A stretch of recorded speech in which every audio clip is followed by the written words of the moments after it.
Shalom, bagaimana kabarnya, sehat? Puji nama Tuhan, lihat kiri kanannya orang-orang yang diberkati Tuhan. Ya, puji nama Tuhan, ya wajah-wajah yang diberkati Tuhan, wajah-wajah yang memberkati juga Bapak Ibu ya. Ya, hari ini kita mau belajar firman Tuhan, Bapak Ibu, mari kita buka Alkitab kita dalam Kisah Rasul pasal yang kedua. Kisah Rasul pasal yang kedua, yang 41 sampai 47. Hari ini kita mau belajar firman Tuhan, gaya hidup gereja mula-mula. Gereja adalah karya Roh Kudus. Roh Kuduslah yang melahirkan gereja sehingga gereja boleh ada. Dan harusnya gereja itu harus tetap dituntun dan dipimpin Roh Kudus. Dan hari ini kita mau belajar bagaimana gereja yang memang benar-benar hidup mereka, pergerakan mereka dipenuhi dan dipimpin oleh Roh Kudus. Dan inilah menjadi teladan bagi kita yang perlu kita pelajari Bapak Ibu. Gaya hidup gereja mula-mula. Dan kalau kita melihat dan menyaksikan kebenaran firman Tuhan ini, saya ingin membagikan 4 hal. Bagaimana gaya hidup gereja mula-mula. Gaya hidup gereja yang mula-mula yang pertama, mereka suka berkoinonia. Mereka suka bersekutu. Bapak Ibu, seringkali dalam pujian kita dinyanyikan, hari ini, apa Bapak Ibu? Kurasa, kenapa bahagia? Berkumpul bersama saudara semarga, gitu Bapak Ibu ya? Gitu enggak sih? Seprofesi, segang, gurami misalnya, bukan ya? Kayaknya enggak gitu lagunya ya. Coba kita ulangi Bapak Ibu. Hari ini, yuk kita nyanyikan bersama-sama. Hari ini ku rasa bahagia berkumpul bersama siapa? Saudara Selesai. Saya mau tanya, datang ke gereja ini bahagia enggak Bapak Ibu? Yakin? Atau marsak? Nanti ketemu lagi sama Ibu Sianu, toh ya mak, nanti pas datang pura-pura kubuanglah mukaku, tiba-tiba hilang mukanya dibuang Bapak Ibu ya. Hari ini kurasa bahagia, saya rindu ini bukan hanya sekedar retorika, kata-kata pujian, tapi biar ini menjadi satu kebiasaan. Bersekutu, kita mencintai persekutuan, kita suka berkumpul dengan saudara seiman. Orang yang dipenuhi Roh Kudus, gereja mula-mula yang dipenuhi Roh Kudus adalah gereja yang suka bersekutu. Kalau dia malas beribadah, dipertanyakan apakah benar-benar dia dipenuhi oleh Roh Kudus. Karena gereja yang dipenuhi Roh Kudus adalah gereja yang suka berkoinonia. Mungkin kita akan berpikir, nanti kalau aku berkumpul, konfliknya, masalahnya, ya itu pasti terjadi. Karena yang berkumpul itu adalah manusia yang hidup, bukan manusia yang mati. Selama hidup pasti ada gesekan, salah paham, salah pendapat, bahkan ada perselisihan di dalamnya. Itu sesuatu yang manusiawi, alami dan normal sebagai manusia. Gereja mula-mula suka bersekutu. Dalam persekutuan ada interaksi. Bersekutu bukan sekedar berkumpul, tetapi berkumpul yang berkualitas. Dan ketika kita berkumpul, kita saling menguatkan, saling memberi semangat. Berkumpul mendekatkan kita dengan sesama dan kepada Tuhan. Makanya koinonia itu sifatnya bukan hanya perkumpulan horizontal, tapi perkumpulan itu harus vertikal dia. Ketika perkumpulan kita hanya horizontal, hanya karena arisan mungkin, hanya karena politik mungkin, hanya karena persamaan hobi mungkin, suatu saat bisa pecah. Ketika kepentingannya sudah tidak sama, ketika tujuannya sudah tidak sama, bisa konflik. Tetapi persekutuan di sini adalah persekutuan yang sifatnya vertikal dan horizontal. Artinya Bapak Ibu, kalau persekutuan kita hanya horizontal, jadi minus dia. Makanya setelah berkumpul, bukan tambah bahagia, tambah marsak. Sering kali terjadi di gereja ini gak ada Bapak Ibu. Kalaupun ada, bertobat Bapak Ibu. Ketika berkumpul pulang jadi kecewa, jadi marah karena ada silang pendapat, ada kata-kata. Kenapa? Karena hanya horizontal, jadi minus dia. Tetapi ketika dalam perkumpulan itu ada vertikal kepada Tuhan, dia jadi plus. Makanya perkumpulan itu pasti mendewasakan ketika dia ada vertikal dan horizontal. Harusnya persekutuan kita membuat kita semakin kuat. Harusnya persekutuan kita membuat kita semakin dewasa di dalam Tuhan. Karena di dalam persekutuan yang benar itu, dia bersifat vertikal kepada Tuhan, ada ibadah di dalamnya, dan horizontal dengan sesama. Sehingga jangan basa-basi Bapak Ibu kita berkata, Bergandengan tangan dalam kasih kau. Pura-pura dilihat yang lain Bapak Ibu ya, gara-gara dilihat, edak sianu, lay sianu Bapak Ibu. Yuk kita belajar ketika kita nyanyikan pujian itu memang kita bahagia, bukan tersiksa batin kita. Ketika lihat wajahnya, aduh ingat apa yang dilakukannya 5 tahun yang lalu. Dulu dia pernah injak kakiku, hanya masalah injak kaki, kita nggak bisa katakan dia kau sahabatku, kan sudah repot Bapak. Gereja mula-mula, gereja yang mencintai persekutuan. Persekutuan yang berkualitas. Ketika persekutuan di sana adalah ibadah kepada Tuhan dan kepada sesama. Dan saya yakin dan percaya kita pun mau menghidupinya, amin. Sehingga tidak ada orang yang marsak beribadah, tidak ada orang yang tidak tertarik beribadah kalau kita benar-benar hidup dituntun oleh Roh Kudus. Karena gereja itu saling menajamkan, saling memanaskan satu sama lainnya. Kita itu seperti bara api, kalau semakin jauh, semakin redup dia. Kita harus tetap ada bersama-sama, satu sama lain saling memanaskan. Di dalam Ibrani 10 ayat 25, Alkitab mencatat demikian. Janganlah kita menjauhkan diri dari pertemuan-pertemuan ibadah kita, seperti yang dibiasakan oleh beberapa orang. Tapi marilah kita saling menasehati dan semakin giat melakukannya menjelang hari Tuhan yang mendekat. Alkitab mencatat Bapak Ibu, jangan menjauhkan diri seperti dibiasakan beberapa orang. Ternyata ada orang Kristen yang membiasakan dirinya enggak suka beribadah. Dengan alasan yang sok rohani. Di gereja itu masalahnya. Lebih bagus aku di rumah. Orang yang ngomong seperti itu dia sedang sombong di dalam hidupnya. Alkitab mencatat jangan menjauhkan diri. Tapi marilah kita saling menasihati, bukan hanya marilah kita menasihati bukan, tapi saling. Artinya gini Bapak Ibu, ada take and give. Ada orang hanya pintar menasihati tapi nggak bisa dinasihati. Itu bukan persekutuan. Persekutuan itu harus ada di mana kita mau dinasihati dan kita bisa menasihati. Apakah dalam perkumpulan ada konflik? Pasti.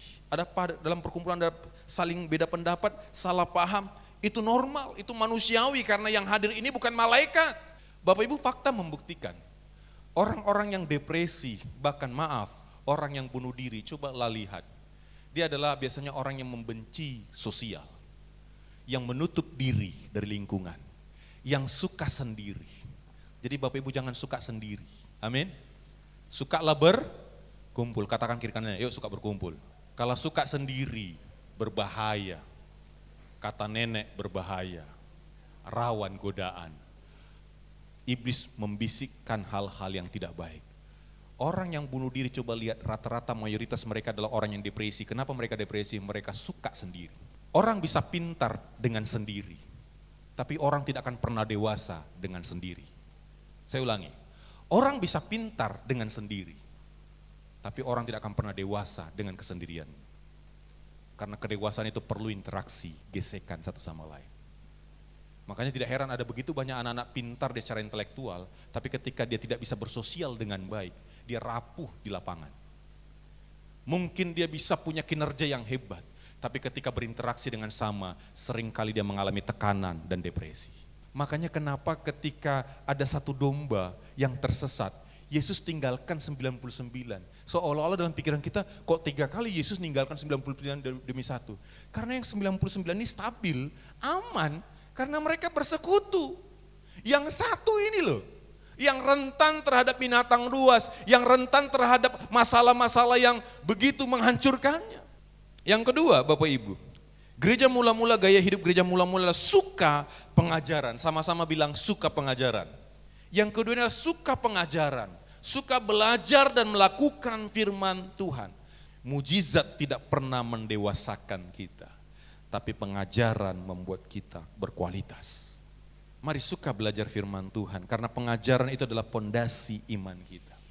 Belajar firman Tuhan memiliki nilai kognitif dan akhirnya menjadi afektif, ada nilai-nilai kebenaran dan akhirnya kita terampil untuk melakukannya. Sehingga kita seperti orang yang bijaksana, yang mendirikan bangunan di atas batu karang yang teguh. Sehingga ketika datang badai, datang ombak, dia tetap kokoh berdiri.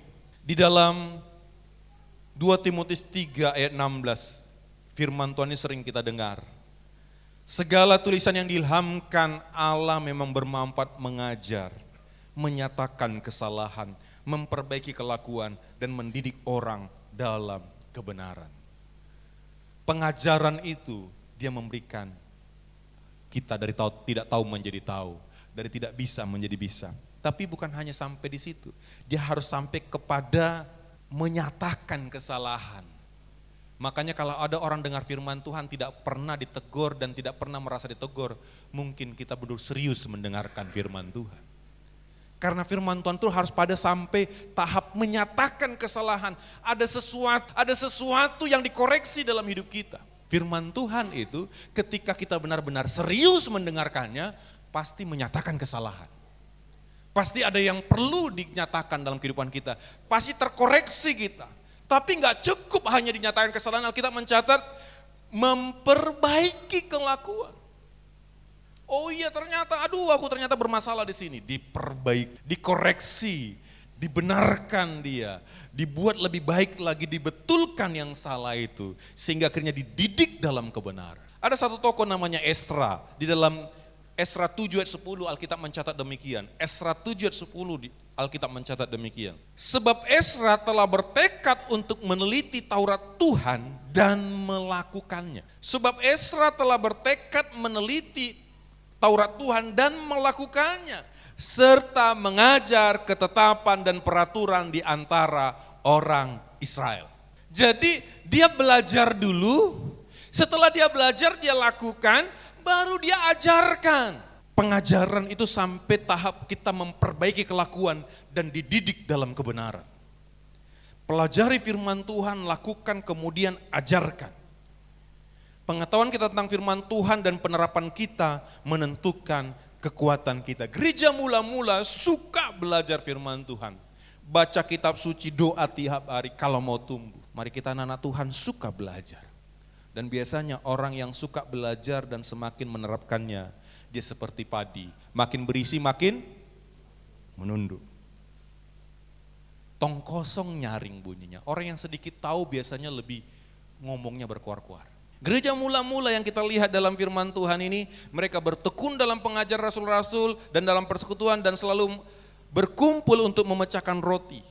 Ayat yang ke-45. Dan selalu ada dari mereka yang menjual harta miliknya, lalu membagi-bagikannya kepada semua orang sesuai dengan keperluannya masing-masing.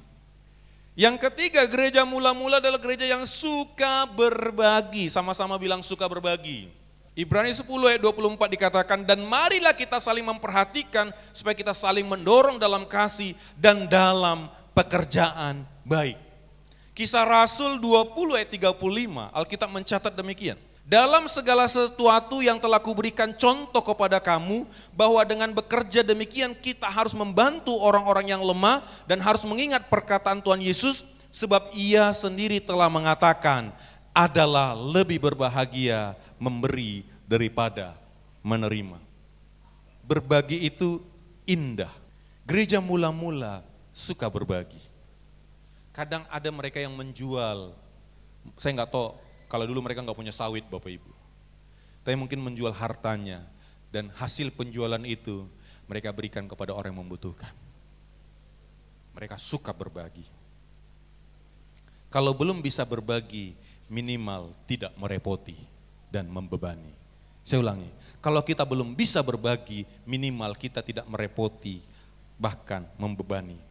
Jangan jadi benalu yang membebani dan menyusahkan.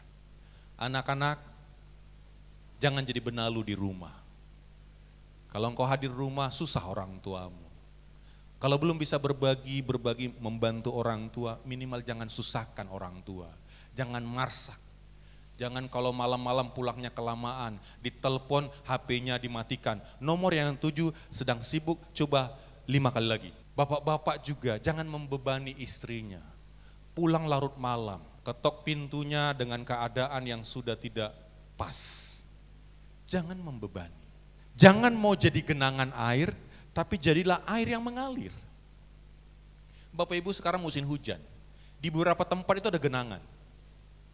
Ya, ketika kita ada di samping genangan, tiba-tiba ada motor lewat di genangan itu. Bisa muncrat ke kita, benar ya? Pernah ngalaminya? Saya pernah ngalaminya Bapak Ibu. Genangan air itu menyusahkan orang. Apalagi kenangan itu terlalu lama di situ, dia jadi bau, menjadi bakteri, ada jentik-jentik dan jadi bahaya. Hidup kita ketika kita tidak mau berbagi, kita hanya seperti genangan yang lama-lama bau, yang lama-lama bisa busuk, yang membuat orang susah dengan kehidupan kita.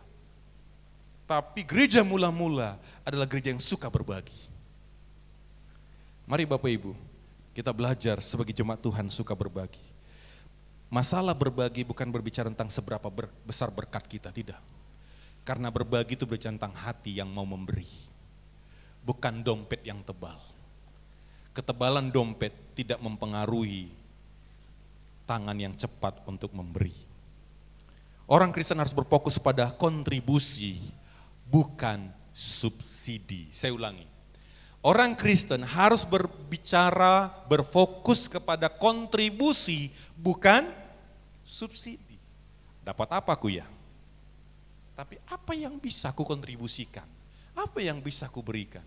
Saya bersyukur dalam beberapa program gereja kita ini, ada orang-orang yang di belakang layar mereka memberikan berkat mereka. Mereka memberikan sesuatu bagi pembangunan, bagi gereja ini, baik lewat tenaga mereka, baik melalui materi, baik mungkin melalui produk, yang bunga, macam-macam sebagainya. Mereka berusaha berbagi, mereka berusaha berkontribusi, bukan subsidi. Berapa sering persekutuan terjadi masalah hanya karena pembagian. Berapa sering bermasalah hanya karena pembagian. Ada yang dapat, ada yang tidak dapat. Yang tidak dapat jadi kecewa dan dia mulai pulang dengan bersungut-sungut. Orang yang suka berbagi, orang yang berpikir kontribusi, bukan subsidi. Ayat 45, dan selalu ada mereka yang menjual hartanya lalu membagikannya kepada semua orang sesuai dengan keperluannya masing-masing. Artinya mereka berlomba dalam berbagi. Bukan berlomba dalam mengambil. Makanya mari kita belajar Bapak Ibu, gereja mula-mula gereja yang suka berbagi. Mari kita belajar berbagi. Amin. Amin. Bapak-bapak berbagi sama istrinya, istri-istri berbagi sama suaminya, anak-anak berbagi sama orang tuanya. Berbagi tidak selalu bicara materi Bapak Ibu, berbagi waktu. Bapak-bapak berikan waktu yang terbaik bagi keluarga kita. Kalau sudah menikah prioritas pertama adalah keluarga, bukan tongkrongan. Itu namanya berbagi waktu, karena begitu banyak anak-anak sekarang tidak mendapatkan waktu dari bapaknya. Makanya ada seorang anak mengumpulkan uang untuk bapaknya, supaya punya waktu untuk dia. Karena bapaknya bilang, kamu tahu nak, 1 jam aku tuh dibayar sekian. Sehingga waktu itu anak itu pengen orang tuanya hadir dalam acara dia. Tapi ketika orang tuanya berkata, 1 jam itu sekian, dia kumpulkan Bapak Ibu uang, hanya untuk bisa membeli waktu bapaknya, sampai dia mencuri. Ketika tertangkap mencuri, marah bapaknya. Kenapa kau mencuri? Kamu mempermalukan bapak. Apa kata dia? Untuk apa kau mencuri? Supaya aku bisa membeli waktu bapak untukku. Karena orang tuanya gak punya waktu untuk dia. Berbagi waktu. Berbagi, share kehidupan. Itu yang hari-hari mulai kita teralihkan oleh namanya media sosial. Yang terakhir. Ayat 44, dan semua orang yang telah menjadi percaya tetap bersatu. Sama-sama bilang tetap bersatu. Dalam interaksi, dalam persekutuan pasti ada beda pendapat, salah paham, gesekan, rentan konflik, rentan saling menyakiti. Ada orang cari aman sehingga dia berkata, enggak mau aku dalam komunitas itu, tetapi saya ingin katakan, gereja mula-mula tetap bersatu. Kata tetap bersatu berarti ada masalah di dalamnya, tapi mereka tetap bersatu. Berarti ada goncangan di dalamnya, tapi mereka tetap bersatu. Tuhan tidak ingin kita seragam, tapi Tuhan ingin dalam perbedaan itu tidak terjadi pembedaan. Saya ulangi, Tuhan ingin dalam perbedaan kita tidak terjadi pembedaan.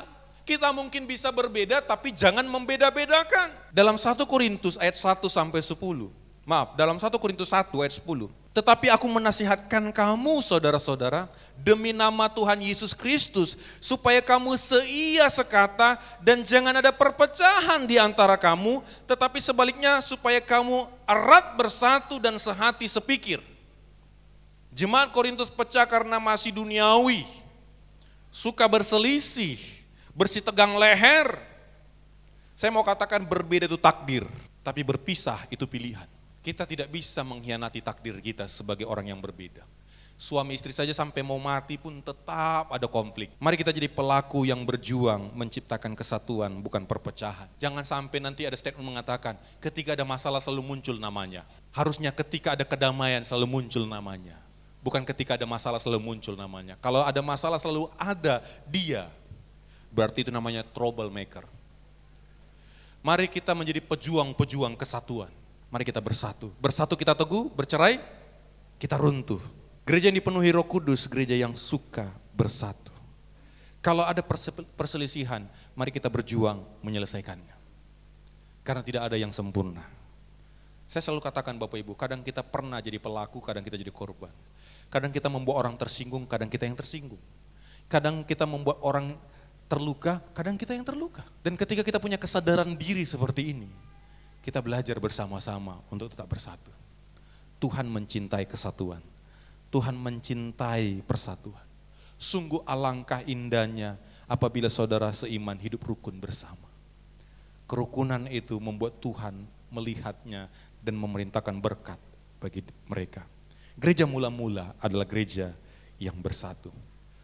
Mari kita belajar Bapak Ibu, memperjuangkan kesatuan itu. Biarlah kita menjadi peacemaker, bukan troublemaker. Saya mau katakan kita tidak bisa menghindari konflik, tapi kita bisa menyelesaikan konflik. Ada orang menghindar dari konflik, akhirnya dia nggak mau ikut. Tapi ada orang ada di dalam konflik itu, tapi ada orang penyelesai konflik itu. Kita di golongan yang mana? Kita di kelompok yang mana? Kelompok yang buat konflik, kelompok yang lari dari konflik, atau kelompok yang menyelesaikan konflik? Dan orang yang memperjuangkan kesatuan, dia adalah kelompok yang menyelesaikan konflik. Konflik tidak bisa dihindari, masalah tidak bisa dihindari, karena kita manusia yang masih hidup di dunia, sehingga perlu kita bersama-sama saling menerima satu sama lain. Ini firman Tuhan bagi kita.